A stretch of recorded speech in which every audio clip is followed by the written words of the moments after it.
Everyone, this is evergreen channel presenting to you. तो हमने पिछले लेक्चर में EPRG फ्रेमवर्क की पूरी बात कर ली थी। अब मैं सारी चीज़ों को एग्जाम्पल के थ्रू फिर से समझाऊंगी और मैंने बेस्ट एग्जाम्पल लिए हुए हैं। Let's start. तो मैंने देखिए लिया हुआ है यहाँ पे एथनोसेंट्रिक का एग्जाम्पल।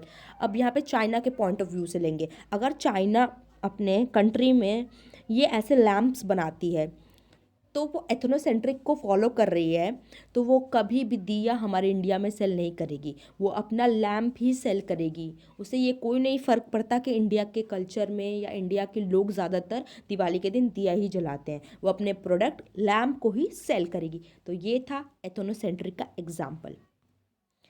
अब हम लोग पॉलीसेंट्रिक का एग्जाम्पल ले लेते हैं। पॉलीसेंट्रिक में मैकडोनल्ड अमेरिका की कंपनी है, वो वहाँ पे बीफ बर्गर सेल करती है। पर वो जब इंडिया में आई तो उन्होंने आलू टिक्की बर्गर सेल किया। तो उन्होंने क्या फॉलो किया? जैसा देश वैसा भेष। जैसा हमने दूसरी कंट्री में गए, उनकी यूनिकनेस को देखा, उस हिसाब से अपने प्रोडक्ट में चेंजेस किए। तो यहाँ पर यूनिकनेस के हिसाब से प्रोडक्ट में चेंजेस होते हैं। रीजनिंग सेंट्रिक की बात कर लेते हैं हम लोग। आशीर्वाद आटा जो है, यहाँ पे अभी ले लेते हैं एग्जाम्पल। आशीर्वाद आटा जो बेस्ट सेलिंग है, वो नेपाल में भी अपना प्रोडक्ट सेल करता है और पाकिस्तान में भी करता है। तो यहाँ पर रीजनियो सेंट्रिक की बात कर रहे हैं। रीजनियो सेंट्रिक वो कंट्रीज़ होती हैं जो हमारे आसपास के रीजन में होती हो और जिसमें इकोनॉमिक सिमिलैरिटीज़ होती हैं, पॉलिटिकल सिमिलैरिटीज़ होती हैं, कल्चर की सिमिलैरिटीज़ होती हैं। जैसे हम लोग रोटी खाते हैं, वैसे ही नेपाल के लोग भी रोटी खाते हैं, चावल खाते हैं। पाकिस्तान के लोग भी रोटी चावल खाते हैं। भले वो एक्स्ट्रा और कुछ खाते हों, बट ये इनका बेसिक मील में ये आइटम आता है। अब ये चाइनीज़ फूड देख लीजिए, ये हाफ कुक्ड फूड खाते हैं, तो ये इंडिया में तो चलेगा नहीं। तो आशीर्वाद आटा सिर्फ रीजन स्पेसिफिक है, वो रीजन में ही सेल करता है, किसी अलग कंट्री में नहीं सेल करता है, या जहाँ पे अलग रीजन अलग थोड़ा सा कल्चर हो वहाँ पे सेल आशीर्वाद आटा नहीं करता है। ये एक आशीर्वाद आटा की ये है, मैंने ये गूगल से ली है और ये वैलिड है, जहाँ पे इसने बताया है कि ये बेस्ट सेलिंग प्रोडक्ट कैसे आशीर्वाद आटा बना नेपाल में। उसने क्योंकि रीजनल सेंट्रिक चीज़ को फॉलो किया। अब जियो सेंट्रिक अप्रोच में हम लोग ले सकते हैं एप्पल का आईफोन, आईपैड ले सकते हैं, और हम लोग मोबाइल फ़ोन ले सकते हैं। वो पूरे कंट्री में एक ही मोबाइल फ़ोन, एक ही चीज़ आईफोन हमारी सेल होती है। ये नहीं कि अब हम लोग इंडिया में सेल कर रहे हैं तो उसमें कुछ ओम लिख दें, ऐसा कुछ नहीं है। सब जगह एक ही तरह का सेल होता है। अगर हाँ ये है कि जो भी है कि वहाँ पे अगर हमारे कंट्री में 4G चल रहा है, कहीं डेवलप्ड कंट्री में 5G चल रहा है, ये डिफरेंट बात है। चलिए, अब मैंने आपको सिर्फ इससे पिछले जो भी बताए थे वो मार्केटिंग से रिलेटेड बताए थे। अब मैं आप लोग को बताऊंगी ह्यूमन रिसोर्स से रिलेटेड, इंटरनेशनल रिक्रूटमेंट और इंटरनेशनल HRM से रिलेटेड मैं आपको अभी बताने जा रही हूँ। तो एथनोसेंट्रिक में क्या होता है कि हम लोग अपनी ही कंट्री का कोई पर्सन हम लोग चाहते हैं कि हायर करके अपनी कंपनी में काम करवाएं। अगर मेरी कंपनी चाइना की है तो मैं चाहती हूँ कि चाइना के लोग ही मेरी कंपनी में काम करें, क्योंकि वो जानते हैं, उन्हें खाना आता है, ऐसे चॉपस्टिक से उन्हें खाना आता है, वो हमारे कल्चर में इन्वॉल्व है, उन्हें कल्चर की हमारी बहुत सारी चीज़ें पता हैं, तो वो बहुत ईजिली ही रिक्रूट हो जाएंगे। उन्हें कोई इश्यूज़ भी नहीं आएंगे। उन्हें यहाँ से वहाँ अपनी फैमिली के पास जब हॉलीडेज़ हो तो जाने की ज़रूरत भी नहीं है, अपने वर्क पे फोकस कर पाएंगे। तो एथनोसेंट्रिक का यही अप्रोच है कि हम उनके एथिक्स को जानते हैं, कल्चर को जानते हैं।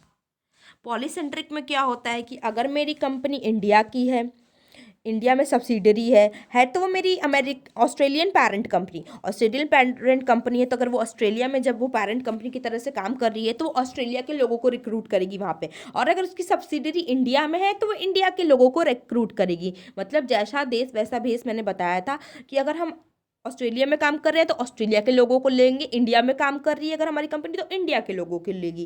कि इससे ये फ़ायदा होता है कि ऑस्ट्रेलिया के लोग ऑस्ट्रेलियन कल्चर के हिसाब से काम करते हैं, इंडिया के लोग इंडियन कल्चर के हिसाब से करते हैं, तो कंपनी दोनों जगह बढ़ती है। ऑस्ट्रेलिया में भी कंपनी की ग्रोथ होती है और इंडिया में भी कंपनी की ग्रोथ होती है।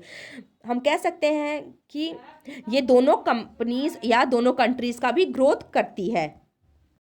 सो नेक्स्ट अब हम लोग बात कर लेते हैं रीजनियो सेंट्रिक की। रीजनियो सेंट्रिक में जैसे हम लोग बात करते हैं, पेरेंट कंपनी का हेडक्वार्टर है और इसकी सब्सिडरी होस्ट कंट्री में है। यहाँ पे पेरेंट कंपनी का हेडक्वार्टर मान लेते हैं इंडिया में है और इसकी सब्सिडरी किसी होस्ट कंट्री में है। तो अगर हम किसी होस्ट कंट्री, मान लीजिए इसकी होस्ट कंट्री हम लोग कह सकते हैं, ले लेते हैं नेपाल में है। पेरेंट कंपनी इंडिया में है, उसका हेडक्वार्टर इंडिया में और सब्सिडरी इसकी नेपाल में है। तो हम लोग एम्प्लॉयज़ को कैसे सेलेक्ट करेंगे, उसी रीजन से सेलेक्ट करेंगे जो क्लोजली रिजेंबल करे होस्ट कंट्री को। जैसे अगर हमने नेपाल में अपनी सब्सिडरी बनाई है तो एम्प्लॉय को भी ऐसे सेलेक्ट करेंगे। जैसे अब यहाँ पे सिर्फ हम लोग नेपाल से सेलेक्ट नहीं करेंगे या इंडिया से हम लोग सेलेक्ट नहीं करेंगे, हम लोग जिसका और हमारा थोड़ा सा सिमिलैरिटीज़ है, रीजन में सिमिलैरिटीज़ है, हमारे कल्चर में सिमिलैरिटीज़ है, उनको सेलेक्ट करेंगे। हम पाकिस्तान के लोगों को भी सिलेक्ट कर सकते हैं, भूटान के लोगों को भी सिलेक्ट कर सकते हैं, श्रीलंका के लोगों को भी सेलेक्ट कर सकते हैं जिनका हमारे और उनका कल्चर सेम है। यहाँ पे कोई बाउंडेशन नहीं है कि हम सिर्फ अपनी ही कंट्री का करेंगे। रीजन के अपने जो इलाके के हैं जिनकी इकोनॉमिक चीज़ें हमारे से सेम है, पॉलिटिकल चीज़ें सेम है, उनको भी रिक्रूट कर सकते हैं। जियो सेंट्रिक में क्या होता है, इसे बेस्ट भी कहा जाता है। इसका मतलब ये होता है कि हम लोग उन पर्सन को सेलेक्ट करेंगे जो बेस्ट है अपने काम में, चाहे वो कहीं का भी पर्सन हो, कनाडा का हो, चाइना का हो, यूएसए का हो, इंडिया का हो, पाकिस्तान का हो, हमें उससे कोई मतलब नहीं है।